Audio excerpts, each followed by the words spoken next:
जी जोहार साथियों।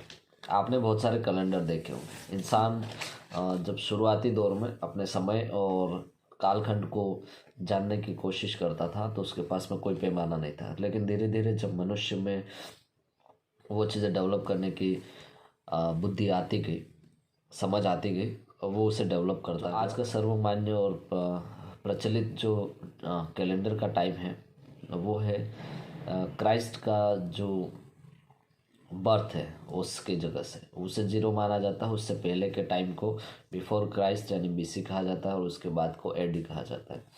इस बीच कई सारे कैलेंडर बनते हैं अलग अलग लोगों के द्वारा, अलग अलग राजाओं के द्वारा, अलग अलग जो भी प्रभावशाली लोग थे तत्कालीन समय में, जो अपनी समझ रखते थे इस विषय में, उन्होंने हिसाब से उस समय को जानने की, समय को गणना करने के लिए कैलेंडर का उपयोग करना शुरू किया।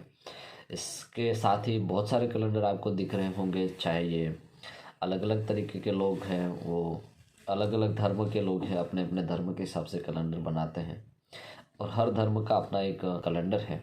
जैसे मुस्लिम का, हिंदुओं का है, उस तरह से एक अंग्रेजी कैलेंडर होता है जो पूरे विश्व में उसे मान्यता मिलती है और सभी लोग उसे समझ सकते हैं, इसलिए पूरे विश्व में उस कैलेंडर का उपयोग ज़्यादा किया जाता है। ट्राइबल्स में भी आज के दौर में ऐसा कोई खास कैलेंडर था नहीं और वो लोग भी दूसरे कैलेंडर पर निर्भर थे। आदिवासी समुदाय में कोई कैलेंडर या अंग्रेजी महीनों के नाम के जैसी कोई व्यवस्था नहीं थी। भील आदिवासी समुदाय में अधिकतम पूजा उपासना पद्धति और विवाह का जो कार्यक्रम विधि विधान था वो रात को ही संपन्न किया जाता था। इसका मूल कारण था चंद्रमा की स्थिति, जैसे कृष्ण पक्ष और शुक्ल पक्ष, पूर्णिमा और अमावस्या, और तारामंडल का ही उपासना और विवाह पद्धति में महत्व है। आदिवासी समुदाय में महत्वपूर्ण जो मानते हैं वो चंद्रमा की स्थिति को ज़्यादा मानते हैं। यानी जब कोई ऐसा कार्यक्रम करना होता है तो वो चंद्रमा की स्थिति और तारामंडल की स्थिति को विशेष तरीके से उसे देखा जाता, उसी आधार पर वो आगे के जो शुभ कार्य है वो किए जाते हैं। आदिवासी समुदाय में भी उत्सव आते थे, तो फसली उत्सव जो महत्वपूर्ण त्यौहार होता है जिसे दिवाली भी कहते हैं, तो वहाँ तक 12 पूर्णिमा और 12 अमावस्या होती है। आदिवासी समुदाय के लोग इस पूर्णिमा और अमावस्या की गिनती है वो मौखिक किया करते थे। इनका कोई ऐसा कोई विशेष कैलेंडर नहीं था या विशेष ऐसी कोई जानकारी जैसे लिखित में कोई दर्ज नहीं थी। गैर आदिवासी के सौर मास या चंद्रमास या संवत्सर या फिर कैलेंडर जैसे आदिवासी समुदाय में कोई व्यवस्था नहीं थी। तो इसी तरह से ये तो हुई उस तरह की बात जो कैलेंडर ही व्यवस्था की थी। धीरे धीरे जो नामकरण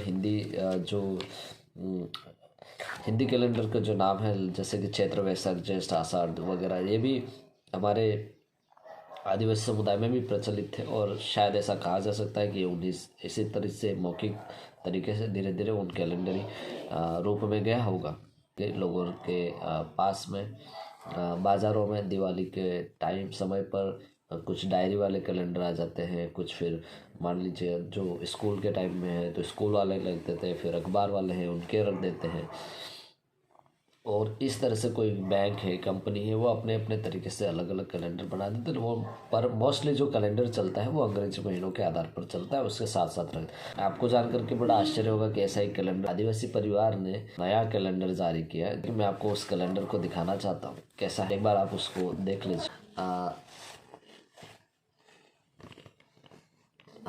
जब हम आगे बढ़ेंगे तो ये यहाँ पर पहला पेज दिखाई देगा। इसके अंदर सबसे पहले जय जोहार लिखा हुआ दिखाई देगा, फिर भील प्रदेश कैलेंडर 2024, इसके साथ में 2 प्रकृति चक्र है, इसके लिखा हुआ है प्रकृति मूलक, प्रकृति प्रेमी, और जन आदिवासी की नेजा निशानी है, और एक तरफ गोदरेज का बना हुआ है जो हमारे स्लोगन है, जय जोहार, जय आदिवासी, जय भील प्रदेश और जय भारत, ये तो है।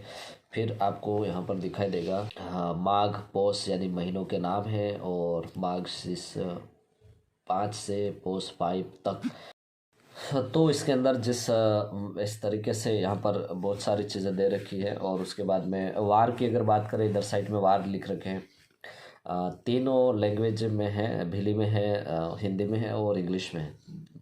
जैसे भील आदिवासी में रविवार को दितवार बोलते हैं और इंग्लिश में संडे बोलते हैं, सोमवार को सोमवार बोलते हैं और इंग्लिश में मंडे बोलते हैं, मंगलवार को मंगलवार बोलते हैं और हिंदी में मंगलवार बोलते हैं और इंग्लिश में ट्यूसडे बोलते हैं। बुधवार को बुधवार बोलते हैं। उसी तरह इंग्लिश में वेडनेसडे बोलते हैं। गुरुवार को वस्त्रवार वैसतवार बोलते हैं, और उसी तरह अंग्रेजी में उसको थर्सडे बोलते हैं। शुक्रवार को हकरवार बोलते हैं, और उसी तरीके से आप देखें तो हिंदी में शुक्रवार बोलते हैं और इंग्लिश में फ्राइडे बोलते हैं। शनिवार को थावर बोलते हैं, और इसी तरह आगे बढ़ते हैं तो हिंदी में शनिवार और इंग्लिश में सैटरडे बोलते हैं। फिर यहाँ बहुत सारी चीज़ें दे रखी है, आप इसके आगे देखें तारीख के साथ में मार्गशीर्ष अंधेरी पासिम, यानी अंधेरी यानी अंधकारमय पासिम, यानी चंद्रमा है उसकी स्थिति है वो कृष्ण पक्ष में है। हाँ, माघ अंधेरी सेठ, सेठ का मतलब होता है 6। हाथेम को हाथ बोलेंगे, आठेम को 8, नौवेम को 9 और दहेम को 10। 11 को बोलेंगे 11, और 12 को बोलेंगे 12, और 13 को बोलेंगे 13 तृतीयादशी या 13। 14 को बोलेंगे 14, और 14 14। और 20 को बोलेंगे कि अब जो चंद्रमा है वो पूर्ण तरीके से अमावस्या है। के बाद में पूर्णिमा आ जाती है, और फिर से वापस से वही कृष्ण पक्ष का शुरू हो जाता है। इसके बाद पूर्णिमा आ जाती है, फिर से पूर्णिमा से लगा करके 1 to 14 डेज़ वो चलता है। फिर पूर्णिमा, फिर वापस से 1 to 14, यानी कि वो वापस से अमावस्या, ये दौर वापस से चलता रहता है। आप और बढ़ेंगे तो कई इसमें जहाँ जहाँ भी जयंतियाँ हैं, क्या किया था आदिवासी समुदाय और महान हस्तियों के डिटेल्स। इसके बाद में आदिवासी समुदाय से जुड़ी हुई कुछ बातें इसके अंदर लिखी हुई है। जैसे जैसे आगे पेज पलटते हैं, हर महीने के साथ साथ महीने के इस पेज के पीछे कुछ लिखी हुई, हर महीने के पीछे आदिवासी समुदाय से जुड़ी हुई जानकारी लिखी हुई है। इधर आगे तो कैलेंडर है, उसके ऊपर जो इधर साइड अगर हम लोग देखेंगे तो एक विशेष जानकारी से युक्त सारी चीज़ें लिखी हुई है। यानी पूरे आदिवासी समुदाय की बहुत ही बढ़िया हिस्ट्री इसके अंदर लिखी है। अगर आपने इस कोई किताब मिले या न मिले, लेकिन इस कैलेंडर के केवल इस डेट को देखने के लिए मात्र ये उपयोग नहीं है। अगर आपने इसको पीछे की तरफ अगर पलट करके देखा तो इतनी ज़्यादा जानकारियाँ भरी हुई है।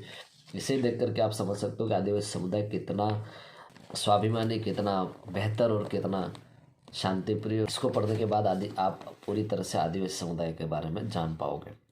ये जानकारी मिलेगी कि आपको कोई दूसरी किताब पढ़ने की जरूरत नहीं पड़ेगी। शुरू से लगा करके अंत तक पूरे पेज वो में यहाँ पर डेट के साथ में सभी चीज़ों का वर्णन है। और इसे बनाने में बहुत ज़्यादा मेहनत लगी है, और इसे किसी और ने नहीं,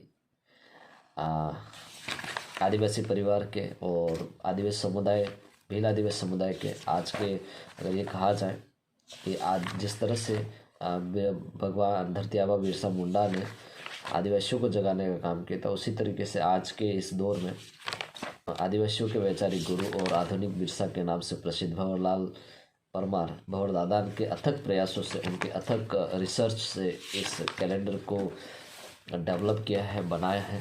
इस कैलेंडर का नाम दिया है भील प्रदेश कैलेंडर। और आप सभी को इस कैलेंडर को ज़रूर खरीदना चाहिए। अगर आपको इस कैलेंडर को खरीदना है या ऑनलाइन ऑर्डर करना है तो यहाँ पर जो नंबर दिए जा रहे हैं वहाँ पर आप मैसेज और फ़ोन के द्वारा संपर्क कर सकते हैं। इस कैलेंडर की जो मूल्य है मात्र 50 रुपये हैं। यदि आप ऑनलाइन ऑर्डर करना चाहते हैं या मंगवाना चाहते हैं तो उसका अलग से कॉस्ट हो सकता है। जो भी हो, आप इस नंबर पर आप संपर्क करके उनसे बात करके ले सकते हैं। लेकिन मेरे हिसाब से हर भील आदिवासी परिवार में इस कैलेंडर का होना बहुत ज़रूरी है, ताकि वो पुरखाई ज्ञान से जिस तरीके से आज की आधुनिक पीढ़ी पुरखाई ज्ञान, जो मौखिक ज्ञान होता था, वो धीरे धीरे भूल रही है, उसे निश्चित तौर पर इस कैलेंडर के माध्यम से पुनः जिंदा किया जा सकता है और फिर से वो अपने पुरखाई ज्ञान की समझ को विकसित कर सकता है। वीडियो अच्छा लगा हो तो वीडियो को लाइक कीजिए, चैनल को सब्सक्राइब कीजिए और वीडियो को अधिक से अधिक शेयर कीजिए। जय जोहार, जय आदिवासी, जय भील प्रदेश।